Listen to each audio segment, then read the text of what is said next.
The morning haze still clung to the tarmac at Reagan National Airport when Kiera Morgan stepped out of the black town car. The driver, a tall man with a silver beard and government credentials hanging from his rearview mirror, nodded respectfully as he retrieved her luggage. Kiera stood tall in her dark blue blazer, her natural curls pulled back into a professional updo. She had the calm authority of someone who'd grown up in the halls of power and understood exactly how to move through them. But today, she wasn't traveling on business. She was flying home to Chicago to surprise her mother for her birthday. Boarding pass in hand, she walked through the automatic glass doors, her mind already racing through the menu she would help prepare that evening. Collard greens, cornbread, and her mom's famous peach cobbler.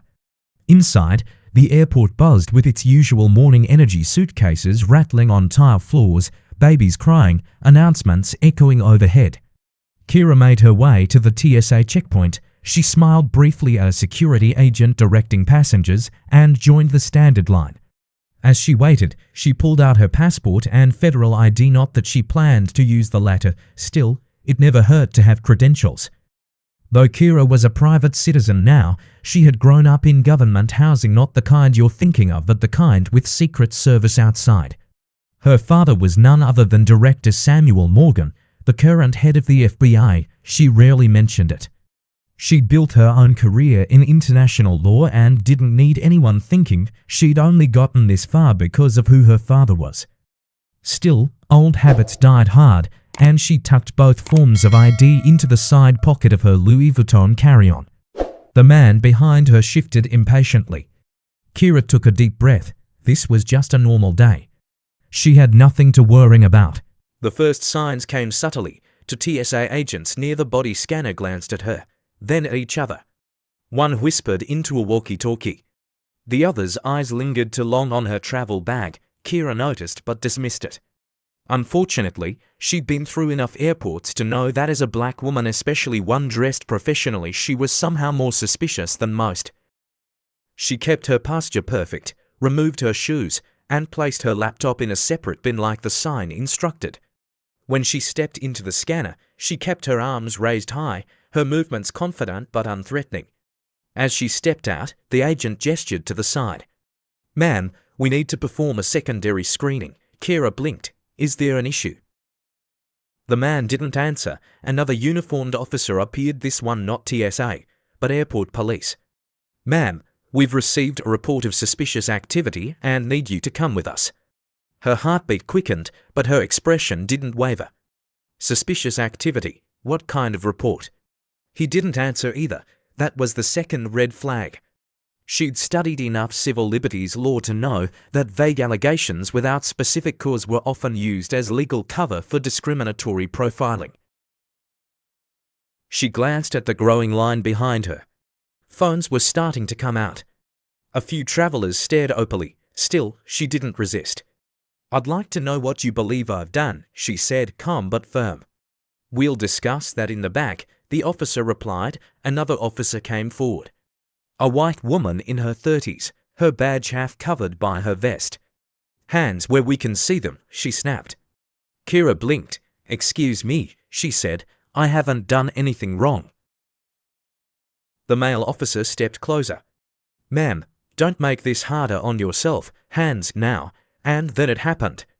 The woman officer reached forward, yanked Kiera's arm, twisted it behind her back, and slapped a cold steel cuff around her wrist. The other came quickly after. Kiera gasped. "What the hell are you doing? I haven't even been questioned." "This is standard for suspected threats," the woman officer said curtly. A crowd was definitely watching now. Someone shouted, "She didn't do anything." Another yelled, "Why is she in cuffs? She was just in line like everyone else." Kiera looked down, her arms bound, her wrists already aching. She could feel the humiliation rise like a fever, but she swallowed it. These people had no idea who she was, but they would soon. The room they took her to wasn't large, but it was cold over air-conditioned and sterile, like a space designed to erase a person's dignity. Kiera sat cuffed to a metal chair bolted to the floor while two officers, Detective Mark Rowlands and Officer Sarah Pike, stood nearby exchanging occasional glances. Her requests to speak to an attorney had been ignored. Her phone had been confiscated for evidence. Evidence of what, exactly? They wouldn't say. She sat in silence, eyes on the mirrored wall, knowing someone was watching from behind it. Her breathing was steady. Years of boarding school, Ivy League law seminars, and UN summits had trained her to sit still under pressure, but nothing prepared her for this, being treated like a criminal without cause. The handcuffs dug into her wrists, leaving marks, but she refused to let them see her wins. Rollins finally spoke. "We received an anonymous tip that a woman matching your description was smuggling unregistered electronics." "An anonymous tip," Kiera echoed, her voice flat. "And what's the probable cause beyond that? My skin tone or my suitcase?" Rollins didn't respond, but Pike's face tightened. She opened her mouth, perhaps to defend their actions, but hesitated. Kiera locked eyes with her. "You know this is unlawful detainment, right? You have no evidence. No warrant. You've violated my civil rights, and you're about to make the kind of mistake that ends careers." "You should watch your tone," Rollins snapped. "You're not in control here." Kiera didn't flinch. "That's where you're wrong." Rollins turned, clearly done with the conversation. He mumbled something about checking the contents of her bag and walked out. Kiera sat in silence with Pike, whose nervous shifting told Kiera one important thing: she wasn't as sure about this as her partner was. Good doubt could be useful. In the surveillance room, chaos had just begun to bubble. Rollins dropped Kiera's ID on the counter and scoffed. "She thinks she's special." The tech specialist assigned to log detainee information picked up the badge. His fingers froze, his eyes darted to the name. Then back to Rollins. "This ... This can't be right." "What?" Rollins asked, irritated. "This badge, this is federal issue, and this name Kiera Morgan, Director Samuel Morgan's daughter. You handcuffed the FBI director's daughter." Rollins laughed as if it were a joke. "You serious?" The tech turned his monitor, showing the ID's metadata. Embedded chip, live registry authentication, federal watermark. "That ID's not fake. It's as real as it gets." Silence filled the room. Rollins' face turned pale.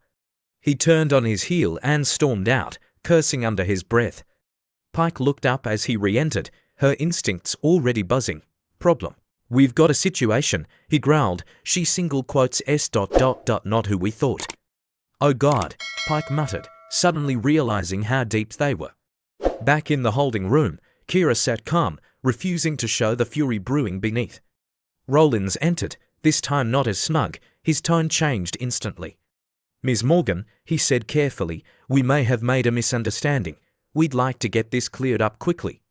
Kiera arched a brow. "Now you care about clarification." Pike entered behind him, holding keys. "We're going to remove the cuffs." "You should have thought of that an hour ago," Kiera said sharply. They unlatched the metal restraints, and she massaged her wrists. "I want my phone, and I want to speak to my father immediately." Rollins hesitated. "Maybe we can de-escalate this before it becomes." Kiera laughed without humor. "De-escalate? You think you can put me in handcuffs in front of hundreds of passengers, hold me without cause, and I'm just going to forget it?" She stood, her presence towering now, not because of size but because of the sudden shift in power dynamics. "Do you have any idea what kind of internal investigation is about to swallow your careers whole? I'm not some scared woman you can intimidate." Rollins looked like he'd aged a decade in 10 minutes. Pike said nothing. "I suggest you contact your supervisor," Kiera added. "Because the next people walking through the door are going to make this very, very public. Panic doesn't look like a scream, it looks like protocol collapsing in on itself." Within minutes of Kiera's demand, airport security officials were on the phone with federal liaisons, who were themselves trying not to sound like they were panicking. The call to FBI Director Samuel Morgan went through layers of secure lines, passed from hand to hand until someone finally reached his personal aide. The message was short, but it hit like a bullet. "Your daughter has been detained at Reagan Airport. Local police, no charges filed, she's asking for you." Director Morgan didn't yell. He didn't need to. He simply stood, picked up his coat, and said, "Get me Homeland, DOJ, and the Director of Airport Operations at DCA on the line, now." By the time he reached his government-issued SUV, the high-ranking officials were already scrambling. piecing together who authorized the detainment and why no one had checked credentials before applying handcuffs to the daughter of the most powerful law enforcement official in the country. Meanwhile, in the airport's administrative offices, Rollins was coming apart. "We need to fix this," he kept saying. "There's got to be a way to smooth this over." Pike was quiet now, guilt gnawing at her. She asked what she did wrong, and we didn't even have an answer. Rollins ran a hand through his thinning hair. "Just tell them it was a mix-up, mistaken identity." "That excuse doesn't hold when the ID checks out," she said, her voice low, "and we already documented everything. Audio, video, chain of custody. This is going to explode." Outside, journalists were already sniffing. A video had surfaced on social media. Someone had caught the moment Kiera was handcuffed. It had over 200,000 views in under an hour, with hashtags like #FlyingWhileBlack, #FBI-family, and #DCA profiling trending. What had started as a routine abuse of authority was now a national story in the making. Kiera finally had her phone back. Her hands trembled slightly, not from fear, but from the adrenaline of restraint and rage. Her father had already left a message: "I'm en route. Don't speak to anyone until I arrive." She wasn't planning on it anyway. She sat in a corner office now, hastily repurposed into a comfortable space, though it reeked of desperation and plastic PR damage control. She'd been offered water, coffee, a phone charge, a small, frantic attempt to patch over a storm no one could control. She reviewed her own notes silently, detailing the timeline from checkpoint to cuffs to confinement. Every minute mattered. She would file this, not just as a civil claim, but as part of a larger report on airport policing procedures. This wasn't just about her, it was about the countless others who didn't have powerful fathers or federal ID cards to fall back on. When the door opened, it wasn't Rollins or Pike, it was the airport's director of operations, sweating through his shirt, flanked by a pair of suit-clad attorneys. "Ms. Morgan," he began, "please allow me to personally apologize for what happened this morning." Kiera didn't move from her seat. "You mean being unlawfully detained, handcuffed without cause, and paraded through a public terminal as a suspected criminal?" The man faltered. "It was ... a breakdown in communication. One of our officers misinterpreted an internal alert." "What alert?" she asked, eyes narrowing. He flinched. "There wasn't one. I misspoke." So not only was there no probable cause, there wasn't even a fabricated one. "Just bias." The room went quiet. "We understand this is sensitive," one of the attorneys interjected, "and we want to resolve it amicably." "You'll be resolving this in court," Kiera said, standing. "And in the press. You don't get to erase this." Outside the terminal, black SUVs lined up like storm clouds rolling in. The media had gathered beyond the security perimeter. Cameras clicked as FBI Director Morgan stepped out, his expression a mask of cold fury. No entourage, no press statement, just a father arriving to collect his daughter. When he entered the terminal, everyone parted like the Red Sea. Rollins saw him and instinctively took a step back. Pike remained rigid, her eyes on the floor. Director Morgan didn't speak at first. He walked straight into the room where Kiera waited. The moment their eyes met, her composure cracked just slightly. He opened his arms, and she stepped into them not as a federal attorney or a woman wronged by the system, but as a daughter held by her father. "Are you all right?" he asked quietly. She nodded. "They made a mistake, a big one, I know. I saw the footage." His voice was low, controlled, but underneath was a storm. He turned to the officials behind him. "All of you out?" They obeyed without protest. Even the director of operations disappeared without a word. "I'm so sorry this happened," he said to Kiera once they were alone. "They're going to pay for this." She straightened. "Not just for me. This happens all the time. I'm just lucky I have a last name that makes them panic." "Then we make an example out of them," he replied, from the top down. The following week was a whirlwind. Internal Affairs launched a full investigation into DCA's detainment practices. The officers involved were placed on administrative leave pending formal disciplinary action. The ACLU picked up the case within days, and several civil rights organizations called for broader oversight into racial profiling at domestic travel checkpoints. Kiera's written account methodical, damning, and eloquent was published by The Atlantic, sparking national debate. Rollins resigned before the disciplinary board could reach him. Pike cooperated with investigators, admitting the lack of protocol and unconscious bias, and agreed to testify. She wasn't innocent, but she wasn't irredeemable. Kiera didn't pity her, but she respected the rare honesty. As for Kiera, she declined most interviews. She didn't want to become a spectacle. But one evening, she appeared on a nationally televised panel discussing civil liberties and law enforcement reform. The host asked what had hurt the most. It wasn't the handcuffs, she said calmly. It was how unsurprising it all felt. I wasn't shocked. That's the problem. The room went still. But I'm not interested in vengeance, she continued. I want change. I want oversight. I want officers to understand that bias doesn't need a slur, it just needs silence. And I want every black woman watching this to know your presence is not a threat, and your dignity is not negotiable.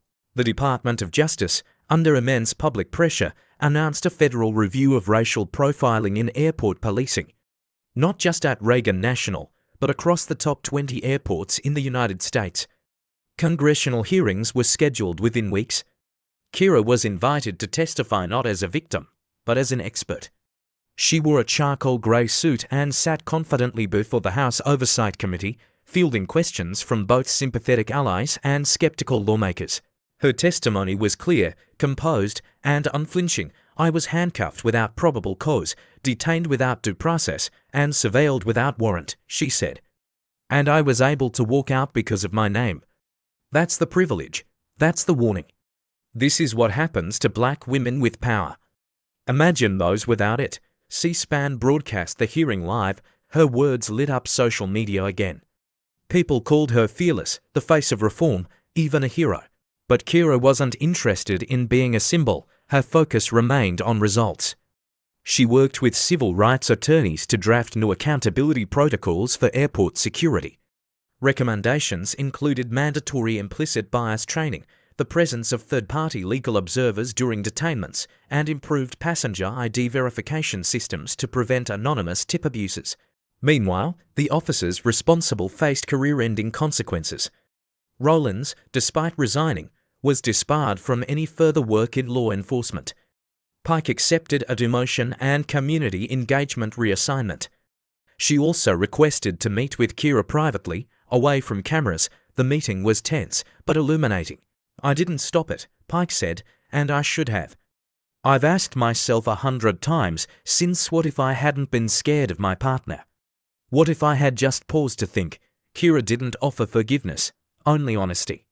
What you did was harmful, but owning it is the first step. Just make sure it never happens again. To anyone, Pike nodded, it won't. In Chicago, life began to settle into a new rhythm. Kiera visited her mother as originally planned, albeit a week later. The birthday celebration, once meant to be a surprise, became a moment of healing and pride. Her mother, a retired school principal with a fierce voice and soft hands, held her daughter close and whispered, I raised you to stand tall, baby, but what you did, you lifted all of us. Later that night, over peach cobbler and laughter, Kiera sat with her cousins and talked about everything: the media, the hearing, the long hours rewriting security procedures with DOJ consultants. But mostly, they talked about how tired everyone was of living in a country where dignity came second to appearance, where rights came with conditions. Do you think they would have let you go if they hadn't found out who you were? Her cousin Jasmine asked. No, Kiera said plainly. They wouldn't have. And what if they never looked at your badge? What if you were just some sister with a law degree and a nice suitcase? I'd probably still be in a holding cell. The silence after that was heavy. Not with despair, but with the weight of recognition. Everyone at the table had felt it, the way stares followed them in department stores. The way Uber drivers cancelled on them in certain neighborhoods. The way, at any moment, someone could decide their presence was suspicious. Kiera decided that night to keep pushing, not because she wanted headlines, but because her life had brushed against a truth too large to ignore. She would write, speak, litigate, and she would do it not because she had to, but because she could. 6 months later, Kiera was back in DC to receive a Civil Rights Award presented by the National Urban Justice League. The event was elegant, the ballroom filled with changemakers, advocates, and survivors. She wore a dark green gown, minimalist in design but regal in effect. When her name was called, the applause didn't stop for nearly a full minute. On stage, she accepted the award with grace, then spoke to the audience with clarity. This honor isn't about what happened to me, it's about what it revealed. Every day in America, someone is profiled, wrongfully detained, stripped of dignity. But what made this story viral wasn't the injustice, it was my identity. That should terrify us, because it means justice is still conditional. She paused. The room was breathless, so if my name makes people listen, then I'll use it. If my father's title makes people nervous, then I'll speak louder, but I won't let this be about me. I'll make sure it's about every person who can't call the director when things go wrong. Because justice must be for everyone, or it's not justice at all. That speech, more than the interviews, the hearings, or the article, was what truly cemented her as a voice for reform. Not an icon, not a martyr, but a leader with clarity and conviction. Outside the venue, a young woman approached her. Nervous, barely out of college, she held out her phone. "Can I just say thank you? What happened to you? Something like that happened to me too." And I thought I was going crazy. Kiera took her hand. "You're not crazy. You're not alone, and we're going to change this." It didn't end in the courtroom, or even in the media, it ended in policy. Within a year of the incident, the Morgan protocols were adopted at over 50 major U.S. airports, named not by Kiera's suggestion, but by congressional mandate. The new standards required 3 critical reforms: immediate supervisor verification before detainment based on anonymous tips, biometric ID cross-checking to prevent false accusations, and third-party legal monitors made available at all federal transportation hubs. It was a mouthful for officials, but for passengers, it meant one thing: they were less likely to be humiliated because of the color of their skin. The fight hadn't been easy. Opposition from certain law enforcement unions was fierce. Critics claimed the protocols would tie the hands of airport security or favor optics over action. Kiera stood firm. She testified again. She debated seasoned attorneys and retired agents on national television. She did it with data, law, and relentless calm. Meanwhile, civil suits were filed and settled. Kiera had refused personal financial compensation. Her conditions were structural, not monetary. That move earned her both respect and attention. She wasn't trying to cash in, she was trying to cash out injustice. In academic circles, law schools began using her case in constitutional law modules. In activist communities, her restraint and strategy became a model. And in marginalized households across the country, parents showed their daughters what it looked like to fight back without folding. Her father, still director of the FBI, remained largely out of the spotlight throughout. But in private, he told colleagues that what happened to his daughter had forced him to reevaluate the very system he oversaw. And that maybe, just maybe, power was best used to amplify the ones who'd never had it. 2 years later, on the anniversary of the airport incident, Kiera found herself back at Reagan National, not as a passenger, but as the keynote speaker at a closed-door training seminar for TSA leadership and local police liaisons. It was symbolic, intentional, a full circle of accountability. Standing in front of a room full of uniforms, Kiera didn't hold back. Profiling doesn't need slurs to exist. It hides behind body language, behind silence, behind routine checks. But I wasn't the first, and I won't be the last. What separates this room from that holding cell is what you choose to do next. She looked at the faces around her, some defensive, some genuinely open. If your instinct is to view certain passengers as threats based on appearance alone, then this job isn't for you.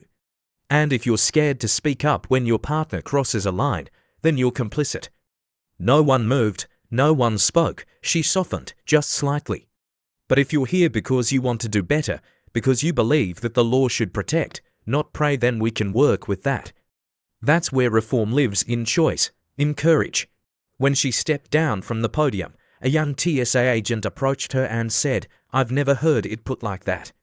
"Thank you," Kiera simply nodded. "Then use it." On the flight home to Chicago that evening, Kiera finally allowed herself to exhale. No media, no press conference, just a seat by the window and the quiet hum of altitude. She looked out at the clouds, feeling the weight of what had passed and what still lay ahead. Her wrists, once bruised by handcuffs, now bore only faint traces. But her spirit, tested and tempered, was stronger than ever. The incident had changed her, not by breaking her, but by revealing just how deep the fractures ran in a system she'd spent years believing she could change from within. And yet, rather than walking away from that system, she had walked into it demanding it be better, sharper, fairer.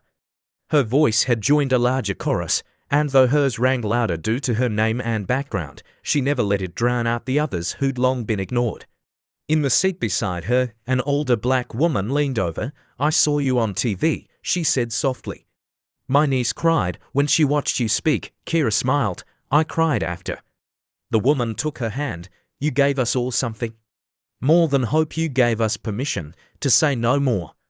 As the plane descended towards Chicago, Kiera sat tall. She wasn't just a lawyer, a daughter, or a former detainee. She was a force now. Not because of the wrong done to her, but because of what she had done with it. And in the sky, above a city that had raised her, she carried with her the knowledge that dignity wasn't something granted. It was something claimed, and once claimed, it could never be taken again. Thank you for taking the time to listen to this story. If you found this content meaningful, click like and subscribe so you won't miss the next powerful story. Tomorrow, we'll bring you another that matters.